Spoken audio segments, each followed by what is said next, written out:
Humingi ka sa Panginoon ng may buong pananampalataya. Ako po si Father Fiel Pareha at ito po ang ating segment, ang Daily Devotion, na kung saan tayo po ay magdarasal, magbabasa at magninilay kasama ng salita ng Diyos sa buong taon. Manalangin tayo. Sa ngalan ng Ama, ng Anak at ng Espiritu Santo. Amen.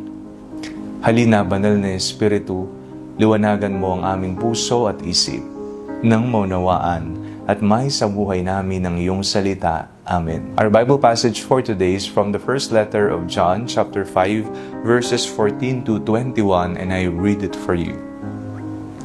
And this is the boldness we have in Him, that if we ask anything according to His will, He hears us. And if we know that He hears us in whatever we ask, we know that we have obtained the request made of Him. If you see your brother or sister committing what is not a mortal sin, you will ask, and God will give life to such a one, to those whose sin is not mortal. There is a sin that is mortal. I do not say that you should pray about it. All wrongdoings is sin, but there is sin that is not mortal. We know that those who are born of God do not sin, that the one who is born of God protects them, and the evil one does not touch them. We know that we are God's children, and that the whole world lies under the power of the evil one. And we know that the Son of God has come and has given us understanding, so that we may know Him who is true, and we are in Him who is true, in His Son Jesus Christ. He is the true God and eternal life. Little children, keep yourselves from idols. Pinakikinggan ng Diyos ang lahat nating sinasabi at hinihiling sa Kanya. Ito po ang sinabi ni San Juan sa kanyang unang sulat. With boldness of faith, you ask something from the Lord, and God hears us. Ano ba yung mga hinihingi mo sa Panginoon na hanggang ngayon, hinihintay mo na ibigay ng Diyos? Baka napakinggan na yan, o kaya naman, ibinigay na yan, at hindi lamang tugma sa pamantayan natin bilang tao, sapagkat napakaganda ng plano ng Diyos para sa atin. Mas maganda ang ibibigay ng Diyos sa atin. Minsan ang hinihingi natin kakarampot, pero ang ibibigay, marami, dakila.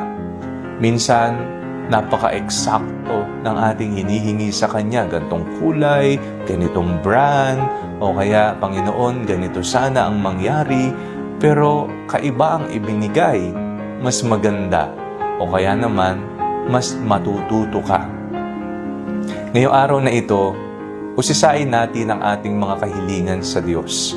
Tingnan natin, ano ba yung mga hinihingi ko sa Panginoon na dala lamang ng bugso ng damdamin ko?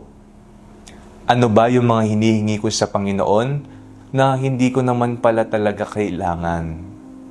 Ano ba yung mga hinihingi ko sa Panginoon na ito talaga, kailangan na kailangan ko? Ngayong araw na ito, maglaan tayo ng panahon para manahimik. Usisain natin ang mga kahilingan natin sa Panginoon. Tunay nga na nakikinig ang Diyos sa atin. Bawat nating bulong sa Kanya ay makahulugan sa Kanyang puso. Walang panalangin ang hindi Niya pinakikinggan. Testigo si San Juan sa ating pagbasa ngayon na pinakikinggan Niya lahat-lahat na nanggagaling sa atin. Kinakailangan natin ngayon ang magkaroon ng isang matapang, masigasig na pananampalataya sa Kanya. Manalangin tayo. Panginoong Jesus, pagkalooban niyo po kami ng isang malalim na pananalig sa inyo, na anuman ang aming ipagdasal ay ipagkakaloob ninyo. Amen. Sa ngalan ng Ama, ng Anak at ng Espiritu Santo. Amen.